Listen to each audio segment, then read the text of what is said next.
Hello students, बहुत बहुत स्वागत अगेन हमारे चैनल सरताज सर 1 2 3 में। तो आइए स्टूडेंट्स, आज के इस वीडियो पे हम प्रश्न बैंक कक्षा 12वीं रसायन अध्याय 10 हेलो एल्केन व हेलो एरीन के क्वेश्चन सॉल्व करने वाले हैं। तो स्टूडेंट्स, ये केमिस्ट्री का हमारा पहला वीडियो है। तो बस आप यदि केमिस्ट्री के जो ऑर्निक के प्रश्न बैंक ऑर्निक यदि आपको हमारे चैनल से या आपको प्रश्न बैंक ऑर्निक में यदि कोई प्रॉब्लम जा रही है और आपको पूरी ऑर्निक प्रश्न बैंक की ऑर्निक सॉल्व करना है, तो आप हमारे चैनल को सब्सक्राइब कर लीजिए और हमारे चैनल के साथ जुड़ जाइए। हम बचे दिन में, बहुत कम दिन हमारे पास बचा है, तो वो हम बहुत कम दिन में हम प्रश्न बैंक के क्वेश्चंस को बहुत शॉर्ट ट्रिक में, बहुत याद करने के तरीके से, या हम बहुत अच्छे तरीके से हम आपको उसको याद करा देंगे कि किस तरीके से इसकी हमको अर्निंग की बोर्ड एग्ज़ाम की पॉइंट ऑफ व्यू से कैसे तैयारी करनी है, उसके अकॉर्डिंग हम आपको क्वेश्चंस तैयार कराने वाले हैं। तो स्टूडेंट्स, बस हम यही कहेंगे कि आप हमारे चैनल के साथ जुड़ जाइए और हमारे चैनल को सब्सक्राइब कर लीजिए। चलिए शुरू करते हैं। आज का जो हमारा पहला वीडियो है, इसमें हम अध्याय 10, क्योंकि हम प्रश्न बैंक सॉल्व कर रहे हैं स्टूडेंट, हमारे पास जो 5-6 दिन का समय बचा है, हम कोशिश करेंगे कि 5-6 दिन में हम ऑर्निक के जो जिस अध्याय से क्वेश्चन आने वाले हैं, वो क्वेश्चन को हम हमारे इस वीडियो के माध्यम से हमारे चैनल पे हम उनको आपको सॉल्व करा दें। बाकी थ्योरेटिकल क्वेश्चन जो होंगे वो आप लोग सॉल्व करिए, ठीक है। जो भी रिएक्शंस होंगी और जो भी कॉन्सेप्चुअल चीज़ें होंगी, हम उसको आपको समझाएंगे और ट्रिक बताएंगे कि इसको कैसे याद करना है। चलिए शुरू करते हैं। तो प्रश्न बैंक कक्षा 12वीं रसायन अध्याय 10 हेलो एल्केन व हेलो एरीन। चलिए विद्यार्थियों, शुरू करते हैं। जैसा कि आपको पता है स्टूडेंट कि प्रश्न बैंक का पहला क्वेश्चन क्या है, ठीक है। तो पहला क्वेश्चन क्या है कि आपको परिवर्तित करना है ना, मतलब हमको एक चीज़ से दूसरी चीज, मतलब एक कंपाउंड से दूसरे कंपाउंड में हम उसको कैसे कन्वर्ट कर सकते हैं, ये क्वेश्चन है, ठीक है। आपके पास प्रश्न बैंक होगी, आप चेक कर लीजिएगा। उसमें हमारे पास आ है ना, आ नंबर का हमारे पास है कि हमको कन्वर्ट क्या करना है विद्यार्थियों, एथिल क्लोराइड से हमको प्रोपेनोइक अम्ल में उसको परिवर्तित करना है। तो पहला है आ, है ना। प्रश्न क्रमांक पहले का आ, आपको करना है एथिल क्लोराइड, है ना। आपके पास क्या है, एथिल क्लोराइड है ना। एथिल क्लोराइड, एथिल क्लोराइड से आपको काय में कन्वर्ट करना है, एथिल क्लोराइड को प्रोपेनोइक अम्ल में, ठीक है। देखो, ऐसे क्वेश्चन तो एग्जाम में आने वाले हैं, ये तो 100% है ना। और ये प्रश्न बैंक में दिया है, तो ये बड़ा इंपॉर्टेंट है ना। तो और ऐसे क्वेश्चन जरूर आएंगे, ये मुझे जितना मेरा अनुभव है, मैं अपने अनुभव से कह सकता हूँ कि ऐसे क्वेश्चन जरूर आएंगे कि इसको इसमें परिवर्तित कीजिए। बहुत आसान होता है, पहले तो हमको ये समझ, हाँ, लेकिन ऐसे क्वेश्चंस के लिए विद्यार्थियों, स्टूडेंट्स, ऐसे क्वेश्चन के लिए आपको ये पता होना चाहिए कि ये एथिल क्लोराइड का सूत्र क्या होता है, प्रोपेनोइक अम्ल का सूत्र क्या होता है। चलिए पहले इनके सूत्र लिख लेते हैं। तो एथिल क्लोराइड का सूत्र क्या होता है, एथिल मतलब C2H5 और क्लोराइड मतलब इसमें है Cl, ठीक है।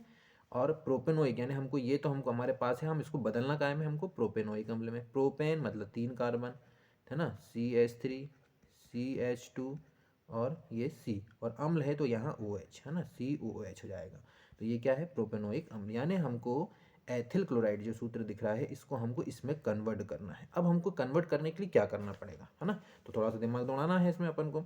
चलिए अब थोड़ा सा दिमाग लगाना विद्यार्थी, बड़ा मज़ेदार है क्वेश्चन है ना, थोड़ा सा। और मैं इसको बताऊंगा कैसे आप इसको याद भी करना है अपन को। अब हमको क्या करना है कि जे अब हम शुरू कर रहे हैं, ये तो मैंने आपको सूत्र बताया हूँ, है ना। अब हम शुरू करते हैं, इससे यहाँ तक पहुँचने के लिए हमको क्या क्या करना पड़ेगा। हम 2 स्टेप में पहुँचेंगे, है ना। मैं जो बोल रहा हूँ ध्यान समझना, हम इसको 2 स्टेप में हम प्रोपेनोइक अम्ल तक पहुँचने वाले हैं। सबसे पहले हमारे पास क्या है, C2H5 और ये Cl है, ठीक है। थोड़ा सा एक काम करते हैं, इसको इस तरीके से लिखते हैं ताकि आपको समझ में आए, है ना, कि इसमें रिएक्शन थोड़ा सा मैं समझा भी देता हूँ कि हो क्या रहा है एक्चुअल पे, है ना। चलिए, तो C2H5Cl जो है, इसको हम ऐसा लिख सकते हैं CH3CH2Cl, ठीक है। अब आपको क्या करना है, CH3CH2Cl या C2H5Cl भी लिख सकते हैं, कोई दिक्कत नहीं है ना। इसमें आपको पहले स्टेप में, है ना, ऐसा याद रखना कि सबसे पहले आपको इसकी रिएक्शन कराना है KCN से। अब बोले सर KCN से ही रिएक्शन क्यों कराए। अब थोड़ा सा ध्यान से समझो कि जब हमारे पास एथिल क्लोराइड था, तो हमारे पास कार्बन कितने थे, कार्बन हमारे पास 2 थे, ठीक है। और प्रोपेनोइक अम्ल में यदि हम कार्बन देखें तो कितने दिख रहे हैं, 1 2 3, यानी 3 कार्बन है। यानी हमको कार्बन बढ़ाना है, यानी स्टेप अप रिएक्शन है ये, कि हमको कार्बन 2 से 3 करना है। तो जब भी कार्बन 2 से 3 करने के लिए आए, है ना, कार्बन जब भी बढ़ाता है, तो हम कोशिश करते हैं कि हम CN वाले कंपाउंड को लें, है ना, क्योंकि साइनाइड आने से कार्बन बढ़ जाता है। अब देखना क्या होता है कि यहाँ पर हम देख रहे हैं कि यहाँ पर क्लोरीन है ना। ये भी क्या है, न्यूक्लिफ नाभिक स्नेही अभिकर्मक है, ये भी नाभिक CN भी है, क्या है, न्यूक्लियोफाइल है। ठीक है, तो चूंकि Cl जो होता है वो वीक होता है, मतलब कमजोर वाला होता है, ये वीक होता है, और साइनाइड जो होता है वो स्ट्रॉन्ग न्यूक्लियोफाइल होता है ना, मजबूत। अब जैसे मजबूत न्यूक्लियोफाइल आएगा तो ये कमजोर वाले को वहाँ रहने देगा क्या, क्योंकि ये न्यूक्लियोफाइल रहने की जगह तो है लेकिन ये रहने नहीं देगा। तो अब ये क्या करेगा, इस पर अटैक कर देगा। तो ये बोलेगा कि Cl चलो हटो यहाँ से, हम जाएंगे। तो ये Cl बेचारा यहाँ से हट जाएगा, है ना, और ये Cn उस पर जाके जुड़ जाएगा। तो जैसे जुड़ेगा तो ये कंपाउंड बनेगा हमारे पास CH3 CH2, और यहाँ पर Cl की जगह में क्या जाएगा, Cn, और ये K है, और ये Cl जो मिलके KCl बाहर निकल जाएगा, वो निकल गया। ठीक है, यानी ये हमारी पहली स्टेप में रिएक्शन हो गई। अब हमको क्या करना है, ध्यान समझना, है ना, अपन को प्रोपेनोइक अम्ल में जाना, और ये हमारे लिए बड़ा मज़ेदार हो गया। अब देखो, अब हमारे पास आया CH3 CH2 Cn। ठीक है, अब हम शायद आपको थोड़ा सा, यदि आपने ऑर्गेनिक केमिस्ट्री पढ़े होंगे तो आपको पता होगा कि यदि हमारे पास साइनाइड वाला ग्रुप होता है, और यदि हमको साइनाइड में ओइक अम्ल में कन्वर्ट करना है तो हम क्या करते हैं, हाइड्रोलाइसिस कर देते हैं, है ना। यदि पूर्ण हाइड्रोलाइसिस हो जाए तो जो Cn होता है वो COOH में कन्वर्ट हो जाता है। यदि आपको पता नहीं है तो आप उसको याद कर लो, क्योंकि अब तो एग्जाम आ ही गए हैं, है ना। तो यदि हम बोलें कि साइनाइड वाले ग्रुप का यदि पूर्ण हाइड्रोलाइसिस हम कर दें, पूरा हाइड्रोलाइसिस यदि हो जाए, तो Cn जो है वो क्या में कन्वर्ट हो जाता है, COOH में कन्वर्ट हो जाता है। इसका मतलब है कि हमको यहाँ क्या करना है, हाइड्रोलाइसिस करना है। ठीक है, हाइड्रोलाइसिस, इसको बोलेंगे अपन जल अपघटन। ठीक है, क्या कर रहे हैं हम, जल अपघटन। क्या करना है बच्चों, जल अपघटन। तो जैसे हम जल अपघटन करेंगे तो ये साइनाइड जो है वो काय में कन्वर्ट हो जाएगा, COH में कन्वर्ट हो जाएगा, यानी CH3 CH2, और ये Cn जो है वो काय में कन्वर्ट हो गया, COOH। अब देखो, क्या हम जहाँ पहुँचना चाह रहे थे वहाँ पहुँचे, देखो बिल्कुल पहुँच गए। और यही जो है ये क्या है, प्रोपेनोइक अम्ल। ठीक है, तो इस तरीके से हम पहुँचे। तो अब अपन को क्या याद रखना है इसमें, कि अपन को याद रखना है कि हमको इसमें 2 स्टेप में पहुंचना है। कितनी स्टेप में पहुंचना है, 2 स्टेप में। यानी पहली स्टेप में हमको KCN से रिएक्शन कराना है, KCN से रिएक्शन करा के क्लोरीन की जगह में साइनाइड आएगा, जिससे एक कार्बन बढ़ेगा। ठीक है, और दूसरी में हमको क्या करना है, जल अपघटन करना है। क्या करना है, जल अपघटन, 2 काम करना है ना, और जल अपघटन करना। जल अपघटन करेंगे तो ये साइनाइड की जगह में COH आ जाएगा, ऐसा याद रख लें, तो हमारा प्रोपेनोइक अम्ल बन जाएगा। ठीक है, कोई दिक्कत। चलिए, अब हम, हमारे पास पहले क्वेश्चन का ये पहला था, है ना, A नंबर का था। अब पहले क्वेश्चन का बा है ना। बा क्या कहता है, यानी बा मतलब दूसरा, पहले का दूसरा। दूसरा ये है, दूसरा प्रश्न हमारे पास है दूसरा प्रश्न ये है कि 2 क्लोरोप्रोपेन होगा, है ना, यानी 2 क्लोरोप्रोपेन है, 2 क्लोरोप्रोपेन, 2 क्लोरोप्रोपेन, क्लोरोप्रोपेन को हमको कन्वर्ट करना है 1 प्रोपेनॉल में। काय में कन्वर्ट करना है, 1 प्रोपेनॉल में। ठीक है, मैंने हमेशा कहा कि ऐसे क्वेश्चन के लिए आपको पता होना चाहिए कि भाई ये क्या है और ये क्या है। ठीक है, 2 क्लोरोप्रोपेन यानी क्लोरोप्रोपेन, है ना, तो क्लोरोप्रोपेन है तो मतलब प्रोपेन में क्लोरीन जुड़ा हो रहेगा, तो मतलब 3 कार्बन वाले होगा। ठीक है, अब 2 लिखा है मतलब दूसरे नंबर पे क्लोरो जोड़ देना, यानी ये 2 में Cl जोड़ दिया। तो अब इसको वैलेंसी कंप्लीट करेंगे तो ये हो गया CH3, है ना, यहाँ पर एक कमी है तो यहाँ CH कर दीजिए, और यहाँ पर क्या हो गया, CH3। ठीक है, अब प्रोपेनॉल, अब प्रोपेनॉल 1 प्रोपेनॉल मतलब प्रोपेनॉल, प्रोपेनॉल मतलब कितने कार्बन, प्रोपेन है मतलब 3 कार्बन, तो CH3 CH2 CH2, और ऑल लगा है मतलब OH, तो ये हो गया प्रोपेनॉल। ठीक है, यानी हमको इसको कन्वर्ट करना है इसमें। ठीक है, मतलब जब भी ऐसे प्रश्न आए तो आपको सूत्र लिख लेना, और फिर अपन को इसमें दिमाग दौड़ाना है कि हम क्या क्या कर सकते हैं, है ना। इसमें हम थोड़ा सा, हमको ऑर्गेनिक केमिस्ट्री वाला ज्ञान हमको लगाना है, दिमाग लगाना है। ठीक है, चलिए अब देखो ध्यान से, मतलब इसमें सीधी सी बात ये है कि हम कहाँ पर है और हमको कहाँ पहुँचना है, ये हमें पता रहना चाहिए, है ना। यदि ये पता है तभी हम पहुँच पाएंगे। चलिए, अब यदि हम रिएक्शन शुरू करें, ये तो हमने क्वेश्चन इसकी लिख लिए कि भाई ये 2 क्लोरोप्रोपेन है और ये 1 प्रोपेनॉल, यानी हमको यहाँ से शुरू करना है चलना, कुल मिला के यहाँ से शुरू करना है और पहुँचना यहाँ पे। ठीक है, अब देखो ध्यान से, बड़ा मज़ेदार है ये भी। अब मैं रिएक्शन शुरू कर रहा हूँ, थोड़ा सा दिखना चाहिए इसलिए इसको यहीं पर रखते हैं, है ना। अब देखो, मैंने क्या बताया अभी आपको कि ये हमारे पास है CH3 CH3 और ये हो गया Cl। अब हमको क्या करें, हम इसमें, है ना, क्या करें, तो अब पहले तो ये समझते हैं कि क्या है। तो जब आपको पता होगा यदि किसी हाइड्रोकार्बन में क्लोरीन है तो हम बोलते हैं कि जिससे क्लोरीन जुड़ा वो अल्फा कार्बन हो जाएगा और उसके साइड वाला बीटा होगा, ये भी बीटा है ना, दोनों तरफ बीटा कार्बन है। अब हम क्या करें, क्योंकि हमको यहाँ पहुँचना है, क्योंकि इसमें भी देखो क्या दिख रहा है, 3 ही कार्बन दिख रहे हैं, यहाँ भी 3 कार्बन, मतलब इसमें कोई स्टेप अप या स्टेप डाउन वाली कोई कहानी नहीं है। बस हमको कोशिश ये करना है कि क्लोरीन कहीं से भी ये 2 नंबर से क्लोरीन हट जाए, है ना। यदि 2 नंबर से क्लोरीन हट के भला ये इधर 1 नंबर में चला जाए तो कोई दिक्कत नहीं, तो हम इसको कैसे हटाएंगे, ठीक है। अब यहाँ पर हम एक थोड़ा सा कॉन्सेप्ट लगेंगे, यदि आपको याद हो, ये थोड़ा बहुत आपने यदि पढ़े हो, तो हम यहाँ रखते हैं एल्कोहलिक KOH। ये बड़ा जादूगर है ना। एल्कोहलिक KOH जो होता है, यदि हम एल्कोहलिक KOH से जैसे इसमें डालते हैं, यानी इस कंपाउंड में जैसे हम उसकी रिएक्शन कराते हैं, तो जो अल्फा कार्बन है वहाँ का क्लोरीन, अल्फा कार्बन का क्लोरीन और बीटा कार्बन का हाइड्रोजन, यहाँ से एक हाइड्रोजन निकल जाएगा, ठीक है। यहाँ से एक हाइड्रोजन निकलेगा और ये क्लोरीन जी दोनों निकल जाएंगे, ठीक है। निकल कर क्या बना लेंगे, HCl बना लेंगे, जो कि निकल जाएगा बाहर। अब बचा क्या, तो ये बचा CH3 और ये CH, ठीक है, और यहाँ पर बॉन्ड CH2, क्योंकि एक हाइड्रोजन निकल गया।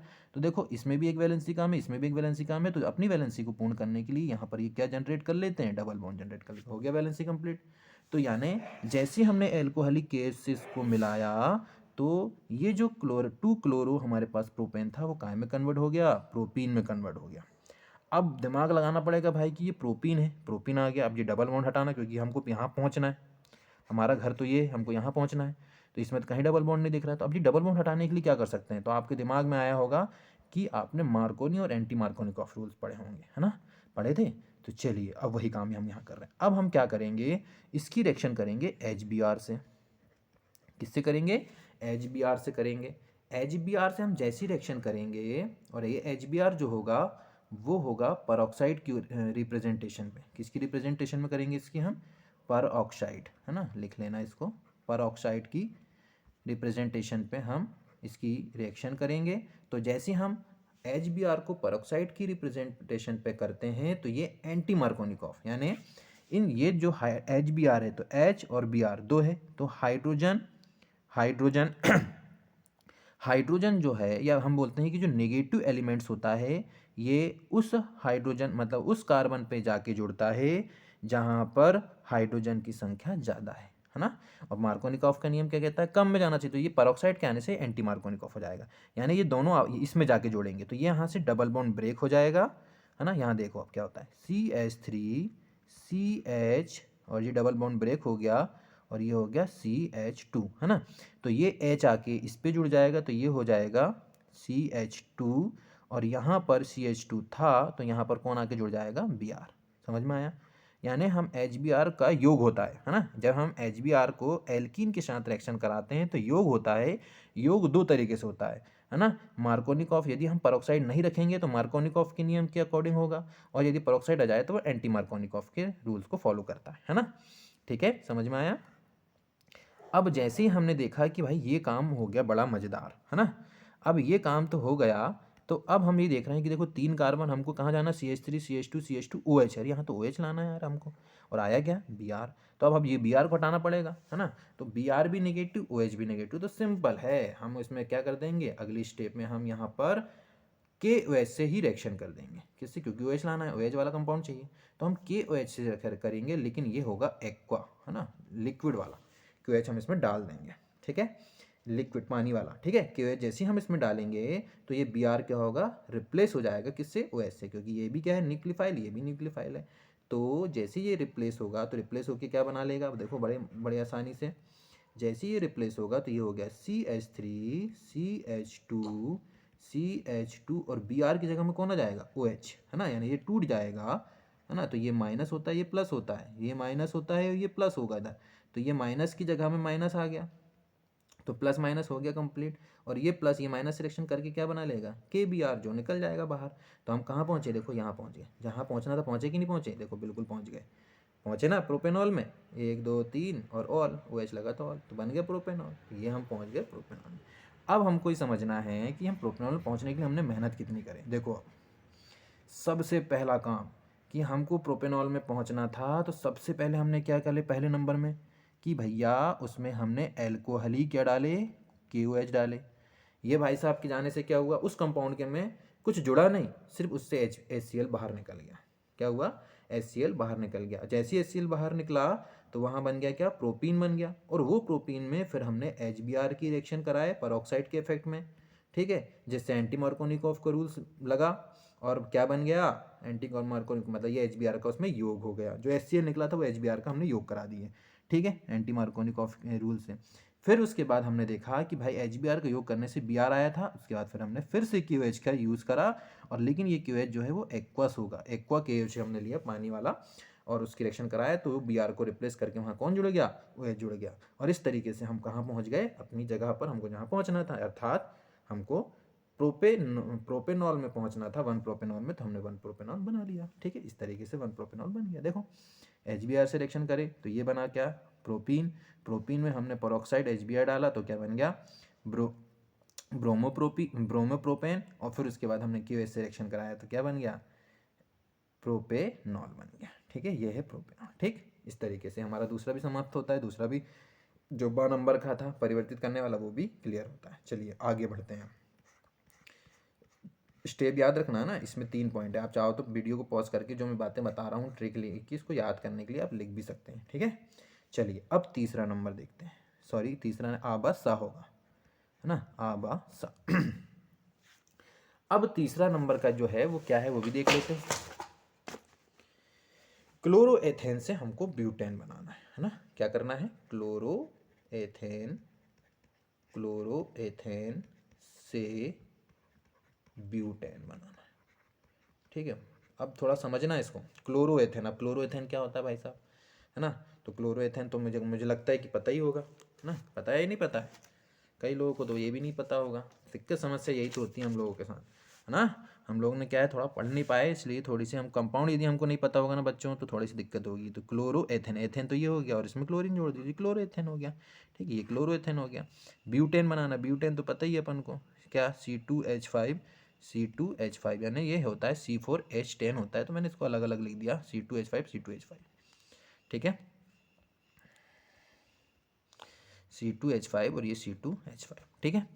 चलिए यानी हमको इससे ये बनाना है, बड़ा आसान है ये तो, बहुत कोई दिक्कत नहीं, याद करो। यदि आपको वुड्स रिएक्शन यदि याद आ गई होगी तो आपको बन जाएगा ये बनाना, ठीक है। चलो अब देखो भाई साहब, वुड्स अभिक्रिया यदि याद आएगी तो आपको ये बन जाएगा। चलिए सबसे पहले हम क्या लेते हैं, C2H5Cl, ठीक है। हमको बनाना जो था उसके लिए हम यहाँ पर यूज़ करते हैं सोडियम का, किसका यूज़ करते हैं, सोडियम का। अब हम एक और ले लेते हैं C2H5Cl, भाई ऐसा कोई ज़रूरी थोड़ा ना कि एक ही लेना है, हम 2 भी ले सकते हैं ज़रूरत पड़ने के हिसाब से। और यहाँ हम ले लेते हैं 2Na। जैसे हम इसको यानी सोडियम की रिएक्शन एथिल क्लोराइड से, हमने एथिल क्लोराइड के 2 अणु ले लिए, से रिएक्शन कराते हैं किसकी उपस्थिति में, शुष्क ईथर, किसकी उपस्थिति में, शुष्क ईथर। याद करो वुड्स अभिक्रिया में यही कराया हो आपने। तो ये जो क्लोरीन है माइनस होता है, टूटेगा, यानी ये क्लोरीन माइनस और ये सोडियम के साथ क्या कर लेता है, क्रिया कर लेता है, क्योंकि क्लोरीन माइनस होता है सोडियम प्लस होता है ना। तो ये क्लोरीन दोनों से एक एक क्लोरीन निकल जाएगा, एक एक क्लोरीन निकल जाएगा तो यहाँ क्या हो जाएगा, C2H5 और ये नीचे भी क्या बचा, C2H5 बच गया, है ना। और ये सोडियम की +1 होता है और ये क्या होता है, क्लोरीन -1 होता है। 2 क्लोरीन 2 सोडियम मिलके क्या बना लेंगे, 2NaCl, ये बाहर निकल गया 2NaCl। अब ये दोनों की एक एक वैलेंसी खाली है तो ये एक एक वैलेंसी को कंप्लीट कर लेंगे, बीच में बॉन्ड बना लेते हैं। जैसे ही बॉन्ड बना तो ये क्या बन गया, देखो ब्यूटेन बना ना, बन गया कि नहीं, ये तो ब्यूटेन बनाने के लिए हमने किए क्या, वही वुड्स अभिक्रिया करा दी।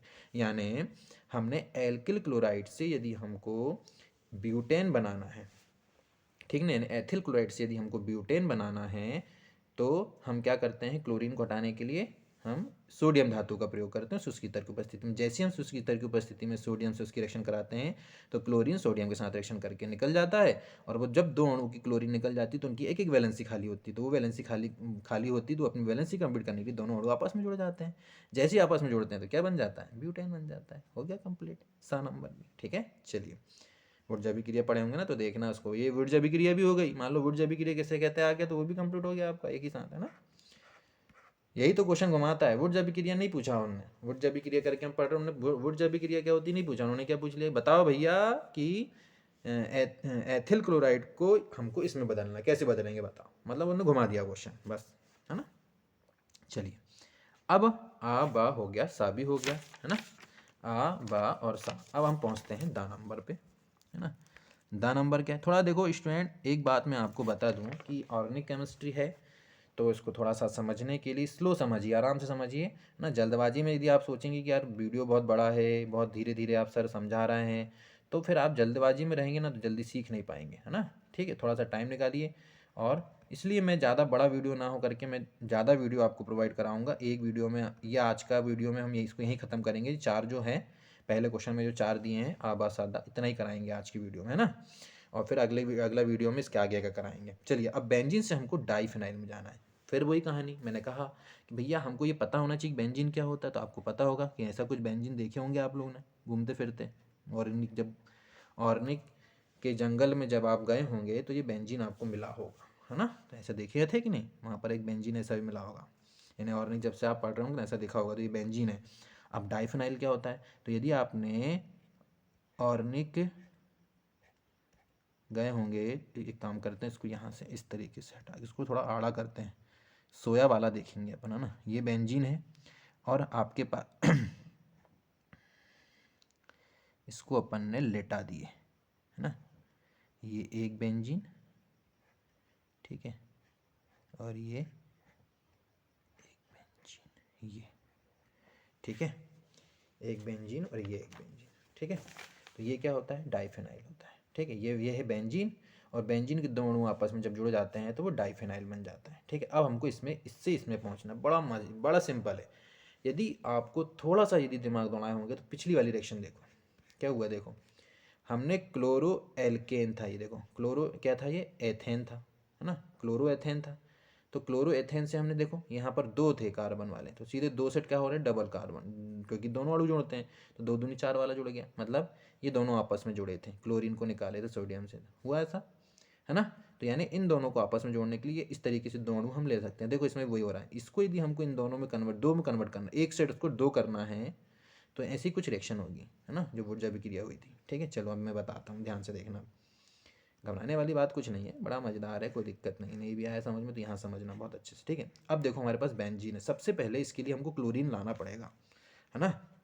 बेंजीन में क्लोरीन होता है तो अपन क्लोरोबेंजीन हो जाता है वो, और क्लोरोबेंजीन की दो अणु लेते तो फट से आंसर आ जाता है। लेकिन अब क्लोरोबेंजीन नहीं है तो बेंजीन अकेला है, तो पहले इसको क्लोरोबेंजीन में कन्वर्ट करेंगे अपन, है ना। तो क्लोरोबेंजीन में कन्वर्ट करने के लिए क्या करना पड़ेगा, अब वो देखो, है ना, ये जो अपन को यहाँ से यहाँ पहुँचना है भाई साहब। अब इसको कन्वर्ट करने के लिए क्या करना पड़ेगा, देखो भाई, है ना। अब हमने लिया बेंजीन, ठीक है, सबसे पहले हमने लिया बेंजीन क्योंकि बेंजीन से शुरू करना है। अब बेंजीन को यदि हमको क्लोरोबेंजीन में कन्वर्ट करना है तो हम Fe Br3 ले सकते हैं, Br2 भी ले सकते हैं। तो अपन सबसे आसान हमारे लिए Br2 होता है ना, ब्रोमीन ले लेते हैं, है ना, ब्रोमीन। जैसे ही हम ब्रोमीन लेते हैं तो ये ब्रोमीन की दो अणु हैं, दो परमाणु हैं, Br और ये Br, ठीक है।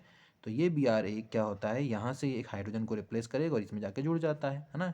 तो हैलोजनीकरण हुआ है यहाँ पे, है ना। तो यहाँ पर क्या होता है कि ये बेंजीन में यहाँ पर आके एक Br जुड़ जाता है ना। यहाँ से हाइड्रोजन को निकाला और Br जुड़ गया, तो अब यहाँ से जो एक हाइड्रोजन निकला वो हाइड्रोजन वो और ये Br मिलके HBr बना लेता है जो बाहर निकल जाता है। अरे समझ में आया भाइयों, अरे समझ में आया कि नहीं बच्चों, आ गया ना। तो देखो बेंजीन से अपन ने काय में कन्वर्ट कर लिए, पहले स्टेप में Br2 से रिएक्शन करा के अपन ने ब्रोमो बेंजीन बना लिए। Cl2 भी बना, Cl2 से करा के Cl2 मतलब क्लोरो बेंजीन बना सकते थे, कोई दिक्कत नहीं। अब हम क्या करेंगे बच्चों, जैसा मैंने अभी बताया कि अब आ गया ना हमारे पास क्लोरीन यानी क्लोरोबेंजीन आ गया ना। तो अब हम क्लोरोबेंजीन की रिएक्शन कराने के लिए क्या करेंगे कि जैसे अभी उसमें किया था अपन ने कि वहाँ भी सोडियम लिए तो यहाँ भी सोडियम ले लो, दो सोडियम ले लेते हैं। अब दो सोडियम लिए तो सीधी सी बात, ये कितने लगेंगे अपन को, दो लगेंगे, है ना। तो दो लगने से क्या हुआ, वही सिंपल वही वाली कहानी थी, अपन दो बार लिख के। अब दो लगने से क्या होगा कि एक अणु का Br और दूसरे अणु का Br दोनों निकल गए, तो दोनों की एक एक बैलेंस खाली हो गई। तो अब इसको मैं लिटा के लिख रहा हूँ, देखो ये ऐसा लिटा दिया मैंने इसको, ठीक है, ये और ये Br यहाँ पे थोड़ा समझना, ठीक है। एक और है लेटा वाला, सो रहा है भाई साहब, कौन सो रहा है, ये इसका भी Br है। तो ये दोनों की Br क्या हो गया, यहाँ से निकल गए मतलब खाली जगह हो गई।